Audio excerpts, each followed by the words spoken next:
Welcome to ParaTruth.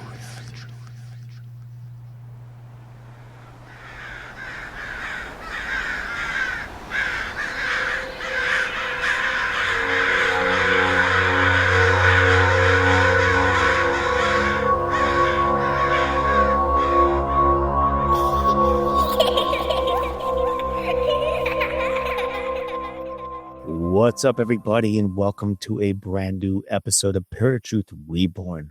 My name is Erik. I'm Justin. And honestly, I never thought we would actually say we'd go live again. Like, I thought that was over. I thought we were done with that. I mean, the pre-record is easier in a sense because we don't have to, as you said off air, we don't have to worry about stumbling and stuff. That can all be edited out if we need to. But yeah, well, you know, I'm good at stumbling over everything in life, not just words, relationships. We're both clever. Work, over everything. Oh goodness. Well, I guess you can go ahead and jump right into the show today. Thank you everybody for joining us. We're excited that this is our debut live episode here. And today we are talking about an ancient guardian, basically of the forest, right? If you've been anywhere out in the world, scrolling the internet, or even flipping through the pages of a book, you've probably seen his face. It's been etched into stone. It's hidden among vines, peering out from ancient cathedrals or the bark of old oaks. And I am talking about a character through folklore known as the Green Man. Now, what's fascinating about this is he's a symbol of life, death, rebirth, that has haunted our stories for centuries. I mean, it goes well beyond what we realize. I actually told Erik this when I was searching for the Green Man. Like Google, you have to clarify what you're saying when you say Green Man, because apparently there's a lot of things that reference the Green Man, and it's not all this mythology. You know how many photos of dudes painted green popped up on my Google? I was like, what is happening? Any pictures saying, luckily nothing else weird popped up. There's all kinds of people painted green. It's like, okay, this is Google needs to be very specific. You think I would understand, but no, right? No. But I mean, what is he really? Because we'll get into what the images are of him and stuff like that. But is he a forgotten god, a spirit of nature, or something much older, still watching us from the shadows of trees? Right. And so tonight we're going to dive into the myth, the mystery, and the paranormal encounters behind the Green Man himself. So let's start with the basics here. The Green Man, if you've ever seen the images, is that leafy face you'll find carved into church walls, which is fascinating because this goes well before Christianity. Garden fountains or medieval manuscripts. But what's wild is that the story goes back 2,000 years ago before the spark of Christianity. Right.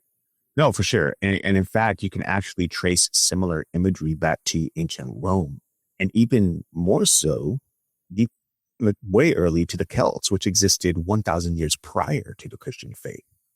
Now, the Celts themselves especially had a deep reverence for the forest, as they saw it as kind of they basically saw nature as like a living and breathing force that just surrounded them, right? And so one could certainly believe that it would have led them to the worship of this Green Man. Now, the Green Man is actually a modern term, which was coined in 1939 by Lady Julia Somerset, who's also known as Lady Ragrum.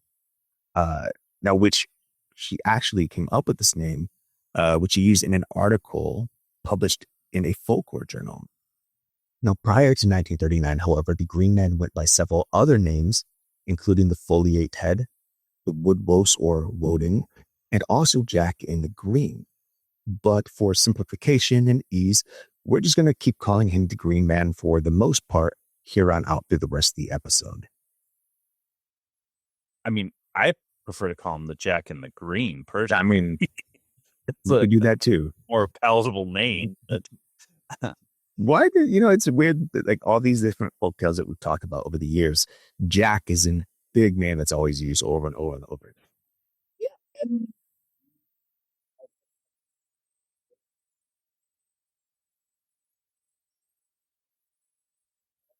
Nope. Still some technical difficulties. For some reason, his mic keeps getting not.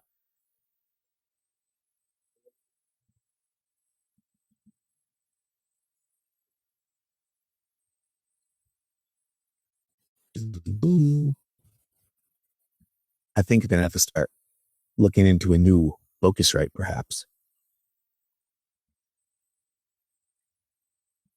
Can you hear me now? Yep, hear you now. Okay. I think it might be the mic. I might go back to my old mic.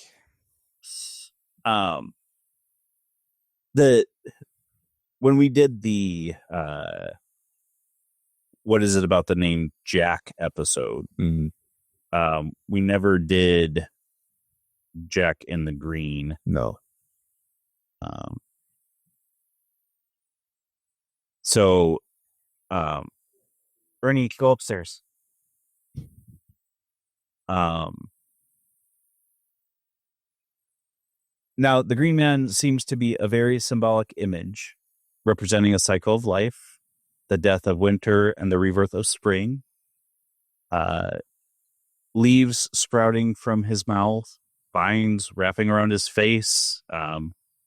It's like he's literally becoming the forest or coming out of the forest. And though his image can be found nearly everywhere today, he is traditionally associated with May Day, which is a traditional spring festival with ancient pagan roots. It's now also a modern holiday celebrated on International Workers' Day, as International Workers' Day. Which I've actually never heard of International Workers' Day. I don't know what they celebrate. I know as a worker, I've never been celebrated for anything here in the U.S. So if anyone has any like special memories of International Workers' Day, please share. I'd like to know what you guys, what happens, what goes on with those. Now, you see, what's really interesting, though, is that when Christianity spread across Europe, they didn't just erase the Green Man. And typically, when the Christian faith was growing, it rarely erased anything with other pagan cultures. Instead, in this case, it actually absorbed him. You see, suddenly these pagan nature spirits were showing up carved into church doorways and cathedrals, which raises a pretty big question, right? Like, why would a Christian church include a pagan symbol in its architecture? Now, there's, of course, a number of different beliefs. Some are maybe legit, some are just very creative. Well, when it came to the early church, it was actually common practice for the church to adopt certain pagan symbols and images in order to help make the transition into Christianity easier. A good prime example of this is the legend of the Celtic cross, which was believed to be designed by St. Patrick. Some will say that it wasn't St. Patrick, and there's a number of other names who are associated to the Celtic cross, but for the majority, it is believed that St. Patrick was the one who designed it, so we're going to just stick with that legend and story right now. But Patrick, who basically adopted the Irish pagan sun symbol into the image of the cross, was in order to help the Irish transition from one belief into another. And if you don't know what I'm talking about, I mean, the Celtic cross is pretty well known. It's just a cross with a circle in the center. Guarantee you've seen it probably multiple times throughout your week. When you're traveling, it's on churches. It's, just a number of jewelry and photos, images. You can't miss it. So as for the Green Man, it was also likely adopted as a symbol of life, death, rebirth, and even potentially nature, God's creation, or a renewal of life through Christ. Now, despite this likely adaptation, there are still others who think this inclusion of the Green Man was actually a quiet rebellion. a much older belief system that still lingered beneath the surface. And of course, this gets into conspiracy, right? Because is there a sect of Christianity worshiping the Green Man secretly underground, right? And of course, we don't know the answer to that. I'm sure there's plenty of people in various faiths worshiping other things. I mean, most of us have idols in some way or another, right? So I wouldn't doubt that. Well, I mean, and we've talked about this before, even recently, that not just Christianity, but other religions and mythos throughout history have absorbed the conquering, absorbed the other religions as a way to help. What's the word I'm looking for? Can't think of it, but basically bring together. Yeah, we'll go with meld the conquered into their religion to make it easier, basically, is all I'm going for. But yeah, I mean, Christianity has done a lot of that with pagan beliefs. The Christmas tree, Halloween became All Hallows Eve. So yeah, you see that a lot in a lot of cultures. Christianity is just the most recent, basically. Now let's talk meaning, because the Green Man isn't just some decorative face. He represents something powerful. He's nature's consciousness, the reminder that we belong to Earth, not the other way around. Leaves come from his mouth. That's life springing from death. And there's that connection to the divine masculine too, which again, you see that in Christianity. It's not in all religions. Christianity is one of the ones where you have that divine masculine, he, him, God. The idea of a protector, a father figure tied to the wild, but also something untamed. Something, I don't know if you came across this, but I know this name from fiction, the Arrow King. I don't know this. Okay, so the Arrow King is basically a fae or fairy, and they believe he's king of the fairies. It's very vague on that part, but that's kind of what it reminded me of when I started seeing the images of the Green Man. Sure.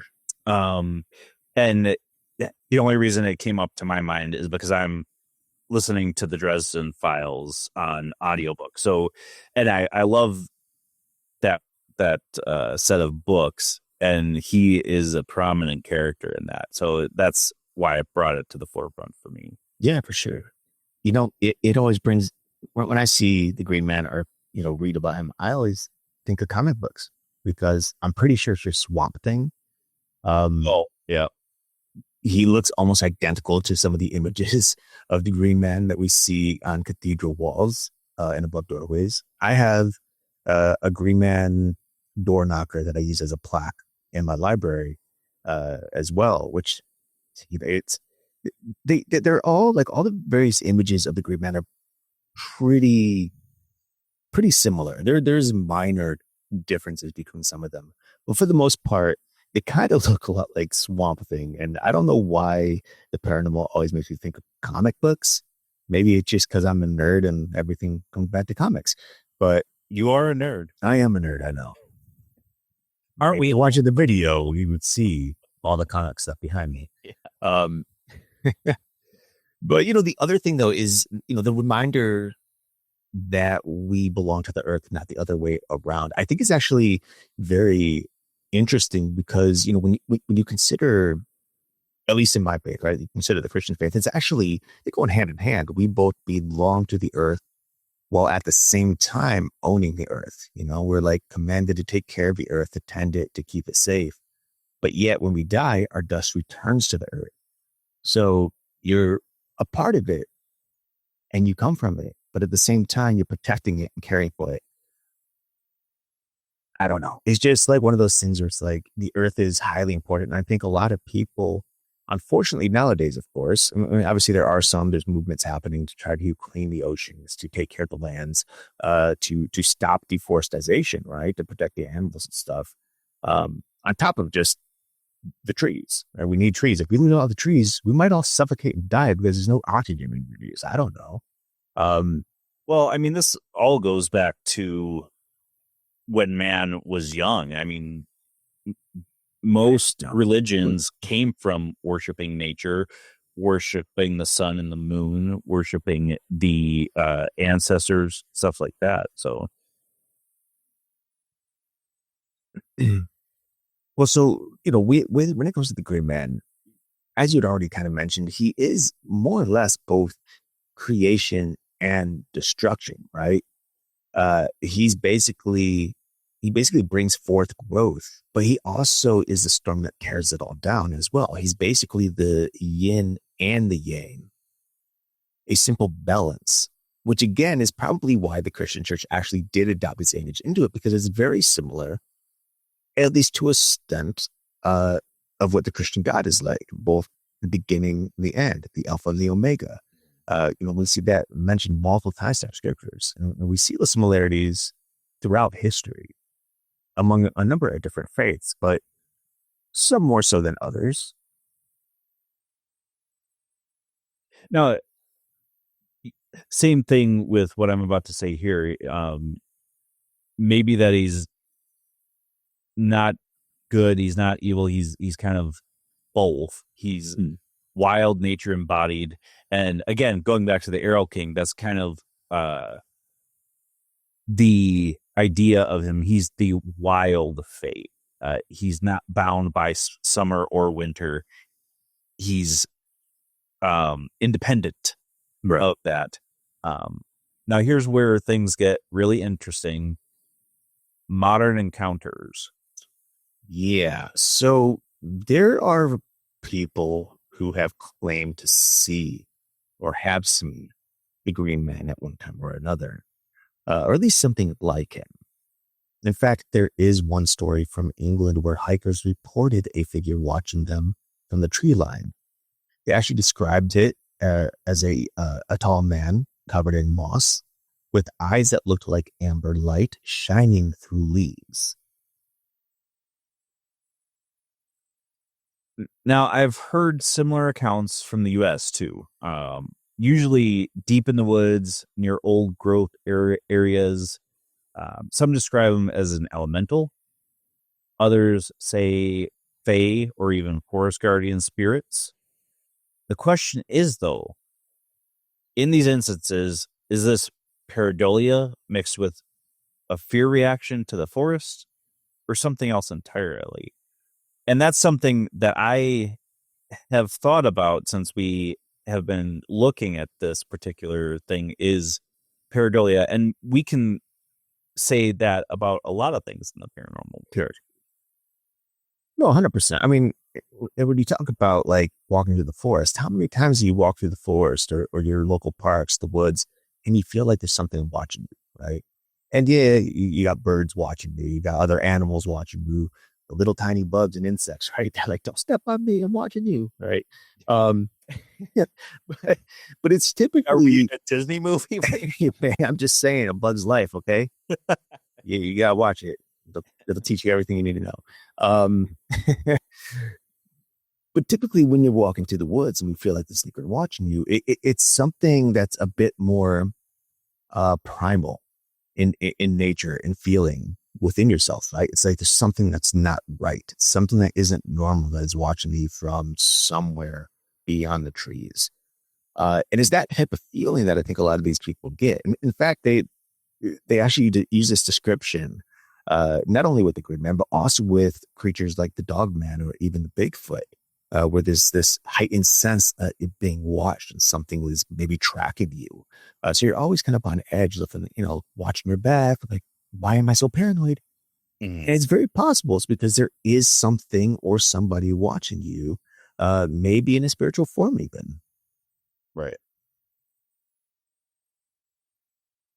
Well, now, when it comes to the Green Man, though, like I said, described as a tall man covered in moss with eyes that look like amber light, people are saying that this might be an elemental of some sort, or a fae, or even a forest guardian spirit. This all more or less sounds pretty similar to some other cryptids that people have also noted and often described with the same features. In fact, some of those cryptids are the Ohio grassman, for one example, plus the cedar bog monster, the Honey Island swamp monster, and of course the Bigfoot, which brings to question whether the Green Man is actually a god of some sort, or if he's just a cryptid that ancient people worshipped after several encounters. And that's something I think translates to the whole cryptid diversity as well, because things like the Ohio grassman, cedar bog monster, Honey Island swamp monster, um, Bigfoot, even the Green Man, they could all be one and the same creature, but based on locale, may be worshipped as one entity, may be viewed as another. People try to separate these creatures as being different beings altogether, at least different branches of the same being, right? But it's very possible it's one and the same entity, or animal, creature, whatever you want to call it. Mhm. Now, what's wild is that these carvings aren't just random art. Some believe they're anchors, gateways that keep something ancient tied to the physical world. Some maybe every Green Man carving isn't a symbol of him, it's a symbol for him, a way to invite or contain that energy. Um, I think that's why the Green Man's making such a comeback. You see his face everywhere now. Tattoos, sculptures, festivals. You even see him, like you mentioned, the pop culture aspect with Swamp Thing, or even again the Arrow King is in pop culture because he's in the story. Right. Well, then we also go back to like this whole, especially when you consider where we are in the world today, right? A lot of people are getting a little frustrated with how things are being run by the governments, even within religion, how things are being run. And so a lot of people, especially younger generations, are starting to step back and try to delve more into nature. They want to become more connected with it. They want to pursue nature and even live and work within it. And that's where the Green Man starts to really pop up. He's kind of like, you know, he's kind of like this beacon to people who want freedom, who want to get away from the mundane and the urban life and all the politics. It's a sense of freedom, right? And we talked about this a couple of weeks ago as well, where people are starting to kind of get into various practices in which draw upon nature spirits and nature energies in order to reconnect with the earth. On top of that, though, despite like those things, and then also the actual encounters that people have had, there have also been paranormal encounters over the years as well. Now, again, I think this kind of relates to some of the other cryptids you talked about, but apparently there have been a number of reports regarding sudden temperature drops, static and recordings, or even voices saying leave near stone faces or carvings of the Green Man. Now, again, this could all just kind of be played up and, be coincidence. But at the same time, we've also know plenty of people who've been out looking for Bigfoot and suddenly they had these static happening in their recordings, or temperature dropping, or the atmosphere shifting in some way. We of course see this in the spiritual realm, right? Whenever we're doing paranormal investigations and we're encountering various spirits, it's very possible that this Green Man, much like Bigfoot, much like the ghost, is very capable of manifesting itself in both a physical form, but also a spectral form. And that's why we tend to get these number of different, uh, I guess, recordings on our various devices or even on our own bodies when we notice it. Well, and that really delves into as well, like we've talked about this with a lot of different creatures or entities, that naming something and believing in it brings it to life, or has an entity attach it to it, or that image. Just look at Slender Man. We've brought that up multiple times on the show. It's one of those things where it could absolutely be an entity in and of himself, or it could be something different altogether. Well, yeah, for sure. And I by no means am against this idea that, when people are thinking of or even pursuing this idea of the Green Man, or they're taking photos of him, or artwork, I should say, and posting it up on their boards or the walls or as decor around their home, that it isn't going to manifest some sort of entity in some way, right? And we see this so many times throughout history. We've talked about this on the show a lot with a number of our friends. The collective mind is very powerful. It's a very possible that this Green Man has had disappeared over centuries of time, and now suddenly reappearing because there's a new spark in its being, right? And in its existence. And the more the people kind of delve into it, they learn about it, they want to, whether it's worship or they're trying to use him for some sort of energy practices, or simply as just a symbol of like, this is nature, this is freedom, this is peace, right? There is that collective conscience that could potentially manifest some sort of entity, whether or not it's the Green Man that we could read about here online, or if it's something else entirely. One will only know until when we know. We'll see if we start getting phone calls about, hey, there's a Green Man in my closet, and he keeps knocking on the wood for some reason. It's like, we need him gone, right? Well, I mean, that goes back to that case that you've talked about a couple times, of the woman who had the entity with it was black but had red eyes, and you had a church group pray with you to try and get rid of it.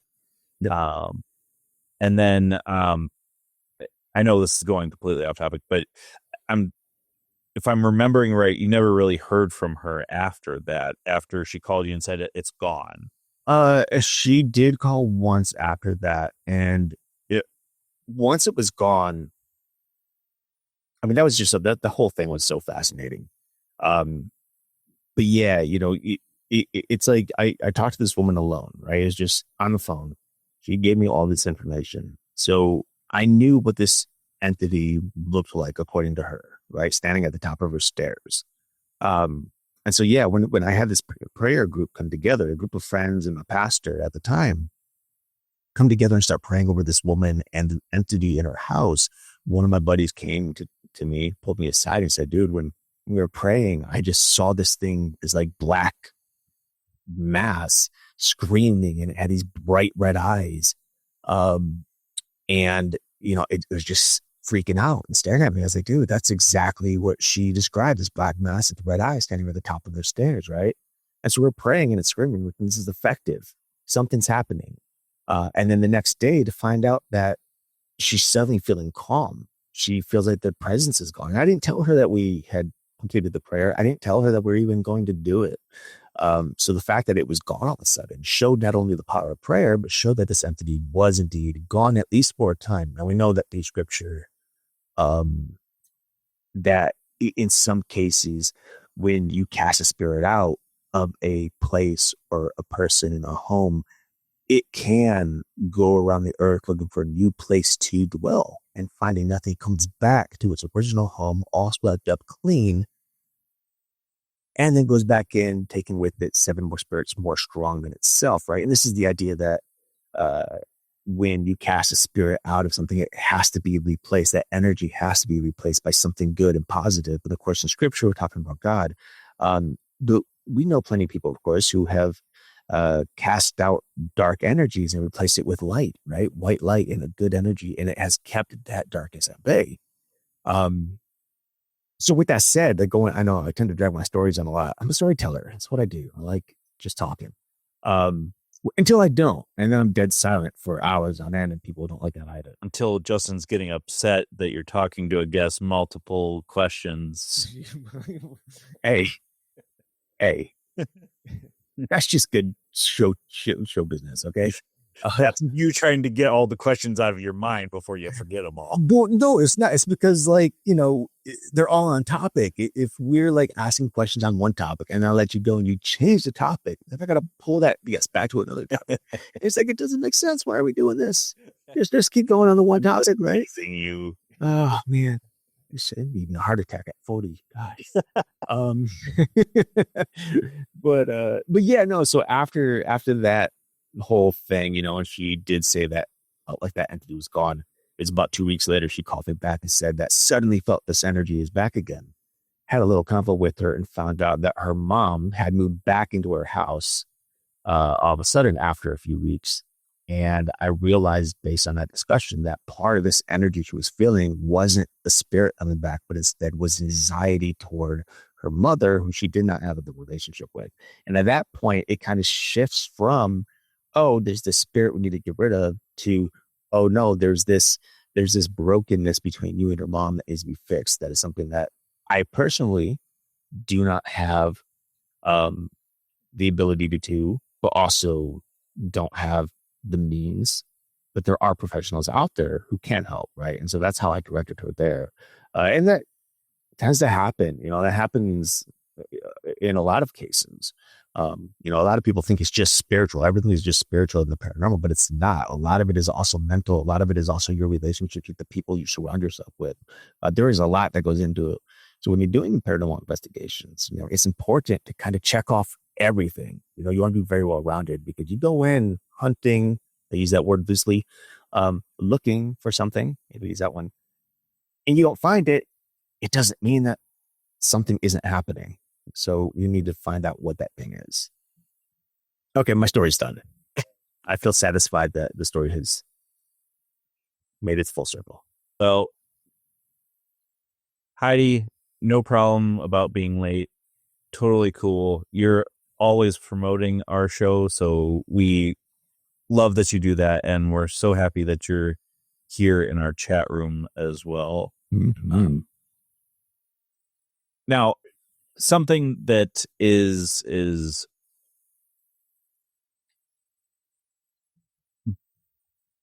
applying to the Green Man as far as why he's showing up so much. Is it because humanity keeps straying too far away from nature?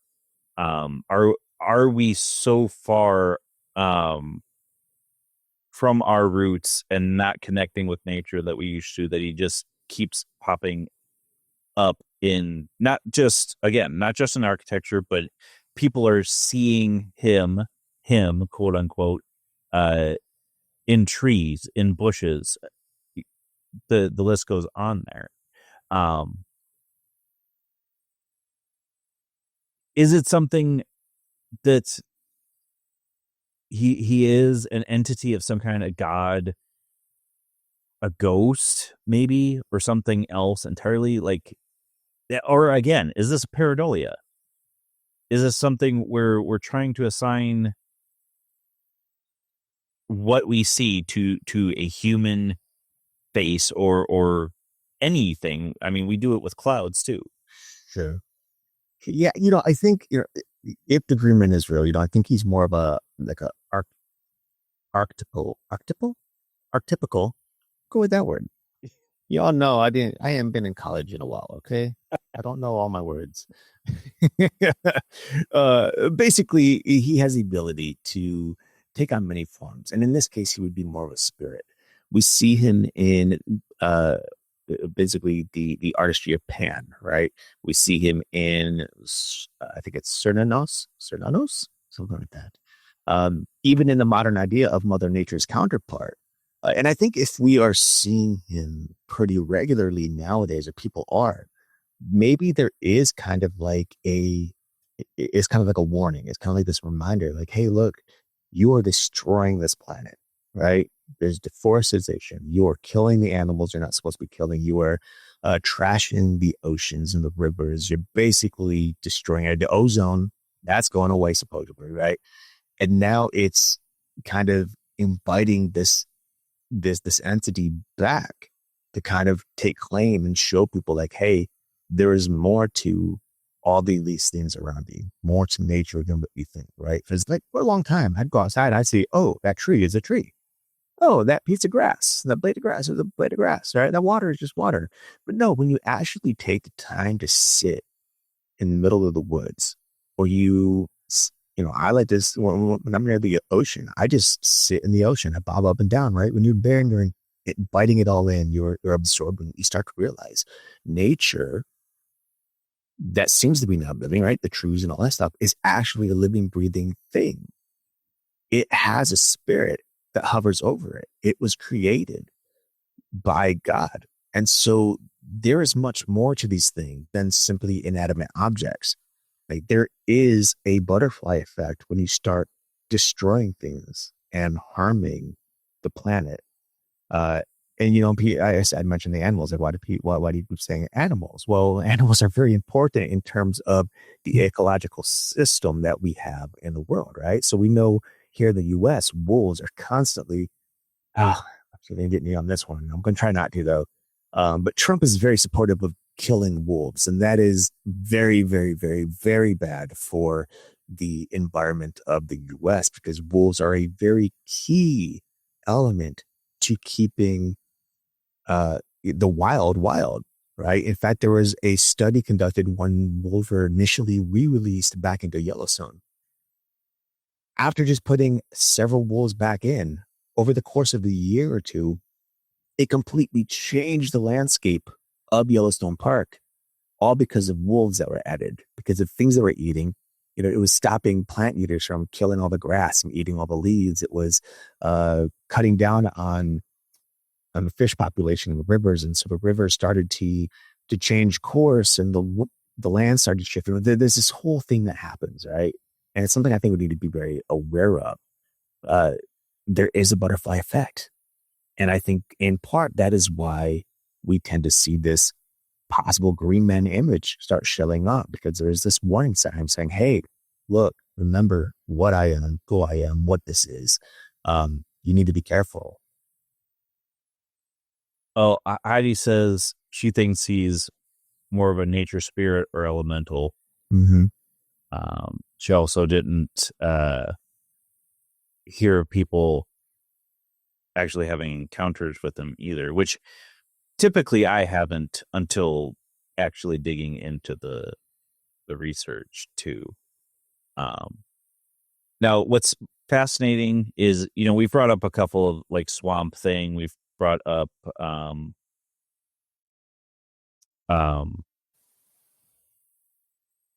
who did I say? Oh, well, the Arrow King. Pan. There are a couple other characters from pop. We'll say pop culture because Shakespeare, Puck from A Midsummer's Night's Dream is kind of this embodiment of the wild man, the wild fae, the kind of like Pan. Mm-hmm. And then you also have Mr. The Tumless. I'm about to say Mr. Miyagi. No, from the Chronicles of Narnia. So yes, yeah. If Mr. Miyagi is to the Green Man, I don't know if the Green Man does wax on, wax off if he's a part of nature. He might be if people are not being very nice to nature. He might start waxing on, waxing off some of these people. Just saying. But that's the thing about a lot of the things we talk about in general too. Is this something that is just like you said? It's an archetype. Is it something that is in the collective consciousness that everybody thinks of this being? Maybe they don't call him the Green Man, but tap into that so that you can use him in a story or video game even, or movie. That's one of those things that I've thought about since becoming a writer. Am I picking up on something that's more than just that? No, 100%. And there is also, there's always that probability that this is, the Green Man is something that was just created, right? A story and nothing more. And we know he extends way back to 1,000 years, at least 1,000 years prior to the spark of Christianity, right? And we're talking about the Celts. We know that the Celts had worshipped this quote unquote Green Man for some time. We know that he was part of their culture, but why? We don't have that information. We don't know exactly how the Green Man began. We don't know what his origin story is. We just know that he was there. And then when Christianity swept through the world, it started to adopt his image into the various artwork of the cathedrals. And again, I think that goes back to this kind of similar supporting role in some sense to who God is in the Christian faith, right? He is this protector. He's this beginning and end. He is, I hate to use this word, but, in a sense, he is good and bad. He is 100% good. Mind you, there is no bad in him, but he allows bad things to happen for the greater purpose of humanity. But, and with that said, like bad things don't happen without his okay. And so I think they adopt this particular image into the church as kind of like, here is a visual manifestation for those who at the time were worshipers of the Green Man. Come to our church and worship here, right? And then, let's face it, there's a little bit of, stuff happening there of like mind control, if you will, trying to twist people into, taking on the faith and understanding it. But that's kind of how it is with people in general. Nobody just flips their belief system like, with a snap of the fingers. It takes time. It takes correcting. It takes, people explaining, helping them understand certain situations before they can be like, okay, hold on. Maybe my way of thinking is wrong. Or maybe this isn't quite right. Or maybe this is right. And I need to figure out why, and I think in this case, it was the same way. The Christian church adopted this image in order to help convert people and help them understand who God is, slowly but surely. Because again, we saw it with St. Patrick and the Irish, and you see it time and time again throughout the world. Wherever Christianity spread, it adopted various images. The 5-pointed star, often used in various pagan rituals and working. The Christian church adopted that at one point as the 5 wounds of Christ, and they used that for a while. There are a number of other symbols as well. Sorry, I got my cat walking by. He's making his appearance today. I'm like, hey, bud, you're in the way. Okay. You guys know how it is. You can't just move a cat. You're just there, and he does what he wants to do until he's done. Gosh. Anyway, go.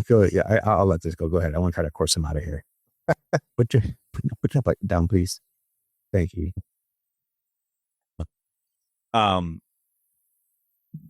So what is some of your final thoughts on this?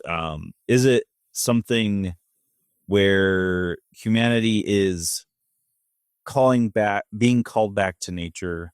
Should we go back to nature a little bit more? What are your thoughts on that? Well, I think we absolutely should be going back to nature. It's something I do nearly every weekend. I go to the park or to the national park over here in Cleveland. I spend at least an hour, 30 minutes top or minimum, right? At least an hour there, just absorbing nature, because there is something refreshing and revitalizing about it. I think pretty much anybody can walk into a park or walk next to a large body of water, lake, an ocean, and suddenly feel different, right? In a good way. And it's because our bodies are naturally in tune, our spirits are naturally in tune to that environment. It's where we were supposed to be from the beginning. But nowadays, myself included, we do this thing called doom scrolling, right? And we just like scroll and scroll and scroll. And I will tell myself over and over and over again, you're not going to doom scroll tonight. And then 3 hours later, my phone's like, hey, we're at 2% battery. You've been on here for 6 hours, you know? So I think it's very important that we need to go outside and get away from the phones. And when I say go outside, I mean, leave your phone somewhere, right? Keep it indoors. I put mine in my trunk when I go to the park sometimes, just so I don't have it on me.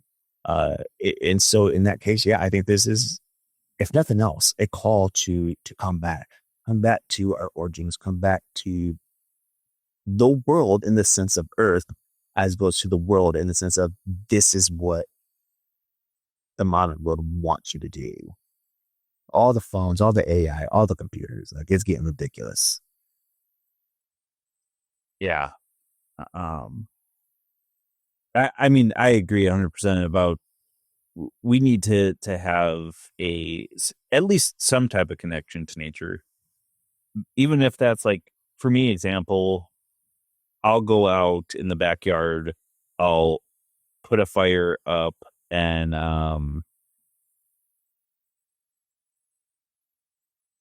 try to write. Mm-hmm.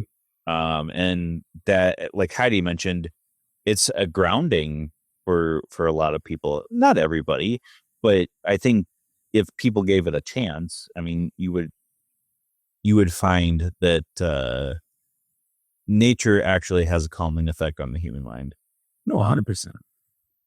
Now, about the Green Man, what are your thoughts about? Is he something, an entity, or is it just something that has just been written about? I mean, I think he has to be an entity, even if he was just written about. We talked about the collective mind, and I think that when people believe in something written as much as they do, just a story or of a person, then that story can manifest itself, right? Or that entity can manifest itself. So I do think that it is a spirit of some sort. I don't think it's a god. I don't think it's a god at all.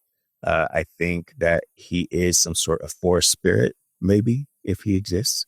And even if he isn't, I think he's some sort of beacon to a better way and a better understanding of our world, and not the current one, not the modern one, but like how to go back, step back and realize and remember who we are, who we should be, and how we need to protect the earth that we live on before it's too late.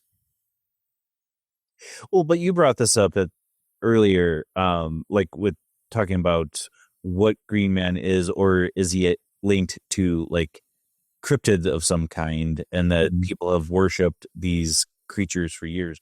So in a sense, he could have been a god at one time. I mean, he could have been.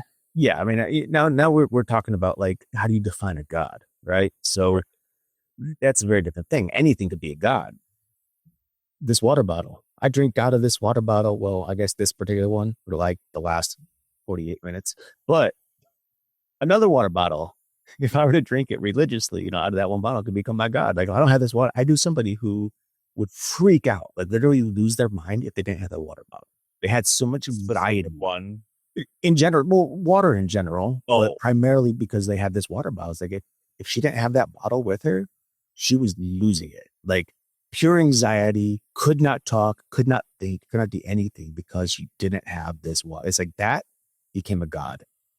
That is something you need for support. That is something you need to have with you in order to move about your day. Like you can't do anything without it.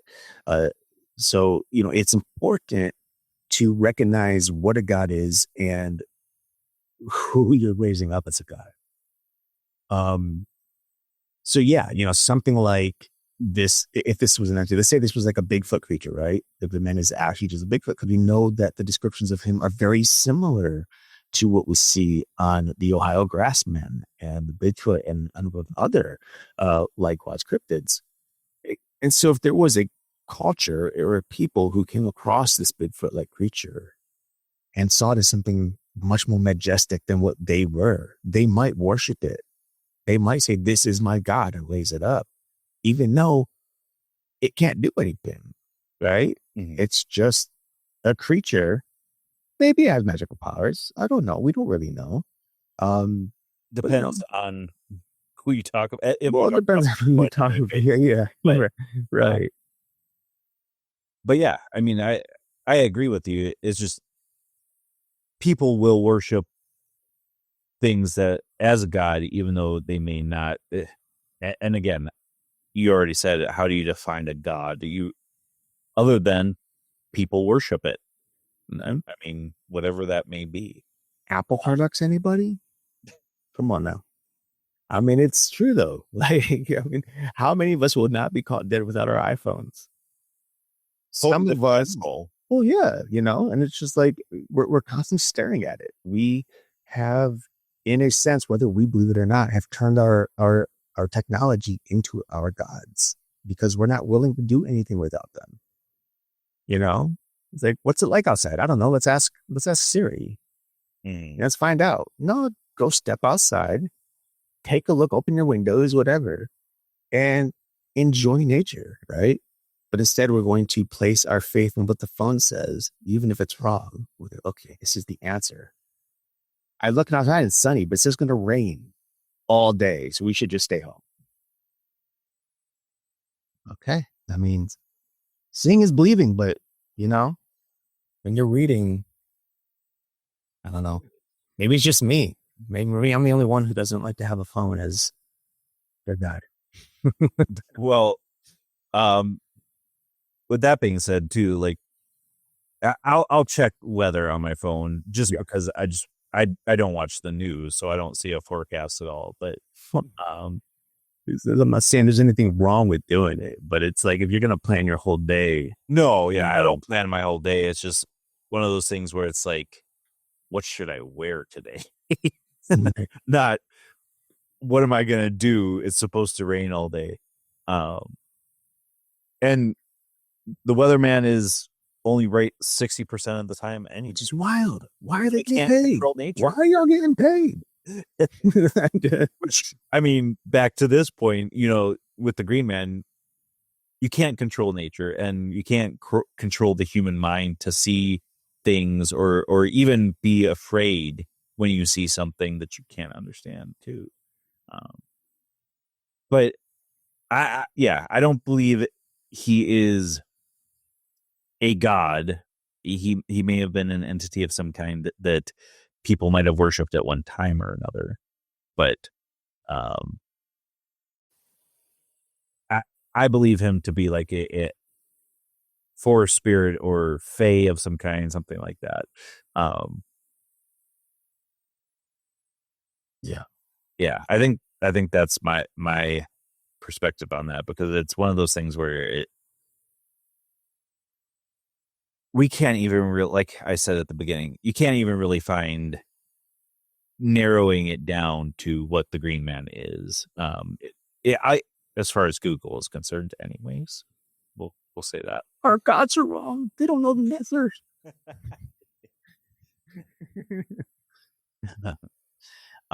So we've got a lot of great stuff going on here at ParaTruth. We are doing live now, like we mentioned. We actually have a supporter on our Spreaker Supporters Club. So if you haven't checked that out, that's one way to help out ParaTruth.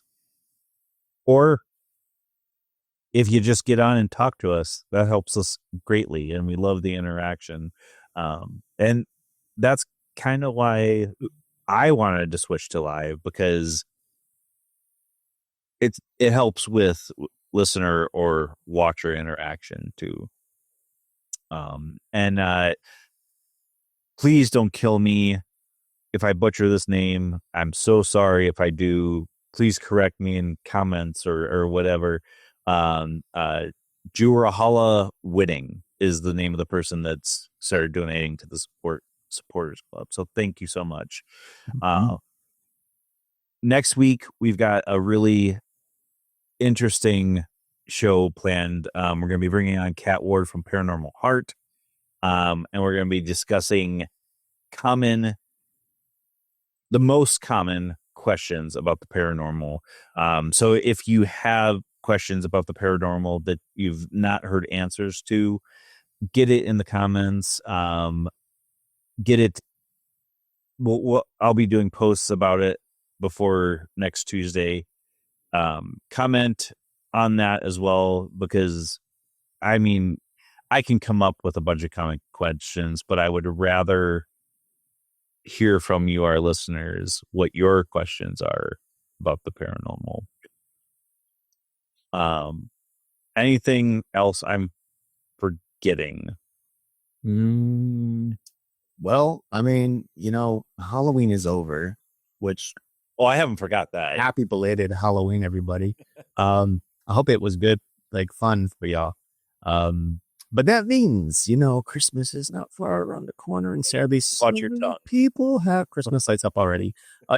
Anyone listening, you already have Christmas lights up. I am shaming you. You should take them down and wait at least till after Thanksgiving. But so that means we do have our Christmas specials coming up. So pretty much through the entire month of December. But yeah, our whole December will be filled with Christmas content that is related to the paranormal and the spooky and the weird and all that wonderful, not so jolly stuff. It's one of our favorite times of the year, because there are a couple of guests in a couple of the weeks. But something we've never talked about is Yuletide, so we'll get into that. And I have not done research in a very long time on Yuletide, so I'll have to brush up for sure.